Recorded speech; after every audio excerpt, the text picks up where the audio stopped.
Introduction to Gen Alpha's Digital Financial World.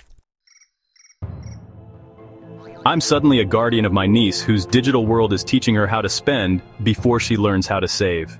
My 8-year-old wants a debit card. Imagine being in your early 20s, barely figuring out your own budget and suddenly becoming the legal guardian of an 8-year-old. That was me 3 months ago.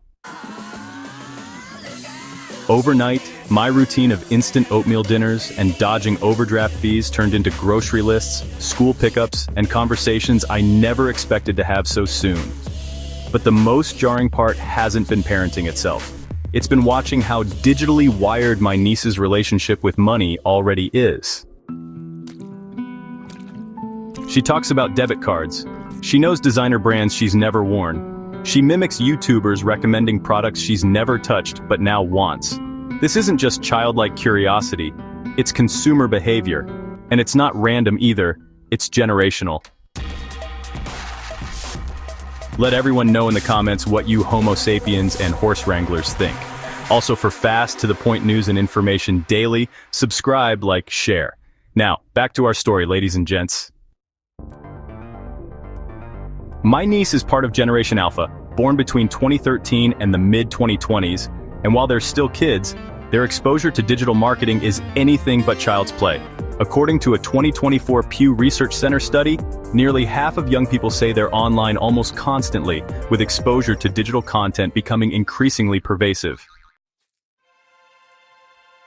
Coming from a cash-only immigrant household where every dollar had a destination, the digital economy my niece is growing up in feels like another universe. At her age, I was learning how to count coins and save for a toy with literal dollar bills. She's learning how to buy Roblox skins and earn cash back through apps. And while none of that is inherently wrong, it does mean she's learning how to spend before she understands how to save. Even the platforms that market to kids are evolving.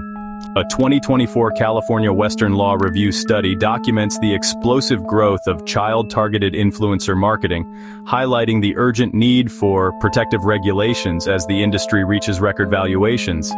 These campaigns don't feel like commercials. They feel like recommendations from people they trust, vloggers, gamers, and lifestyle creators whose faces fill their screens after school. I want to teach her financial literacy, but the world is teaching her digital consumerism faster. And I'll admit, sometimes I feel like I'm the one playing catch-up.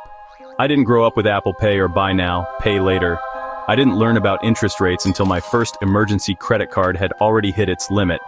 Now I'm trying to explain budgeting to a child whose understanding of money is already embedded in touchscreens and marketing algorithms. It's not just overwhelming, it's emotional. There's pressure, especially for young guardians like me, to keep up. I see other parents loading prepaid cards onto kids' phones or gifting Venmo balances like allowance. It feels modern, flexible, but I worry we're missing something. The foundational stuff. Learning to delay gratification, understanding that having doesn't mean spending, that money is emotional before it's practical. Financial literacy isn't just a class, it's a relationship we form with money. And for Gen Alpha, that relationship is being shaped in apps and marketplaces before they've even opened their first savings account. Ironically, my niece and I have found some common ground on the financial anxiety front. She's not alone in feeling tempted by ads. I'm not alone in feeling unsure of how to guide her. According to Pew Research's latest financial literacy data, adults ages 18 to 49 are significantly more likely to learn about personal finances from the internet, 50%, compared to traditional sources, highlighting a generational shift in how we acquire financial knowledge. So lately, we've started learning together. I sit with her while we watch money explainer videos meant for kids.